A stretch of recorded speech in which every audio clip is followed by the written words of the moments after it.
Avustralya Merkezli Düşünce Kuruluşu'nun uydu görüntülerini analiz ederek hazırladığı rapora göre Doğu Türkistan genelinde 16.000 cami ya kısmen yıkıldı ya da ağır hasar gördü.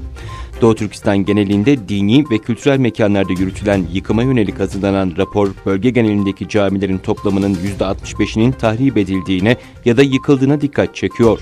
Raporda Çin Komünist Partisi iktidarının 2017 yılından itibaren başlattığı faaliyetler kapsamında 8.500 camiyi de tamamıyla ortadan kaldırdığı yer aldı. Buldozerlerle yıkılan camilerin bazılarının yerlerinin şimdilerde boş arazi olarak durduğu kaydedildi. Kuruluş eldeki verilerden ve uydu görüntülerinden yola çıkarak yapılan değerlendirmelere göre Doğu Türkistan genelinde 3.000 civarında caminin sağlam kaldığının öngörüldüğünü belirtti.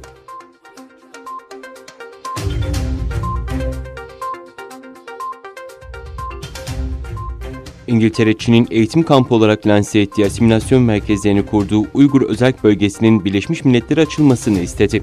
İngiltere, Çin'in endişelere neden olan Uygur Türklerine yönelik tutumu nedeniyle Birleşmiş Milletler'e Doğu Türkistan'a sınırsız erişim izni verilmesini istedi.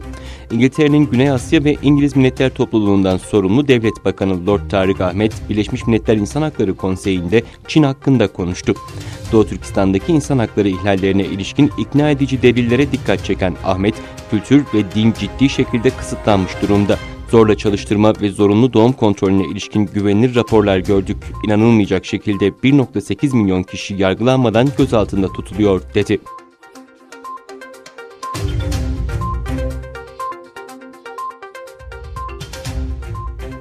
Beş Cumhuriyetçi senatör, Çin'in Uygurlara yönelik ihlallerine destek veren Çin yazar Liu Qiji'nin kitaplarını dizi yapacağını açıklayan platforma tepki gösterdi. Qiji'nin 3 kitaptan oluşan serisini diziye çevireceğini açıklayan Netflix'in kararını gözden geçirmesi çağrısı yapan senatörler, Sincan'daki vahşilikler ortadayken böyle bir karar gönül rahatlığıyla alınamaz. Bu karar suça ortaklık olur ifadesini kullandı. Tennessee senatörü Marsha Blackburn'un öncülüğünü yaptığı senatörler mektuplarında Çin yazar Liu Qiji'nin Pekin'in Uygur Özerk Bölgesi'ndeki Müslümanlara karşı ihlallerini savunduğunu vurguladı.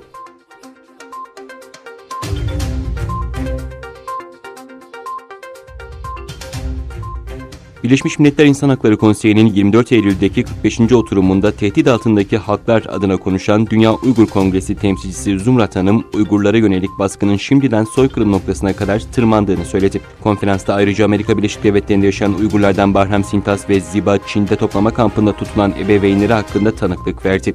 Onlar konuşmalarında Uygurların karşı karşıya olduğu zulüm ve trajedinin gerçek yüzünü anlattı ve uluslararası toplumu bu baskıyı durdurmaya çağırdı.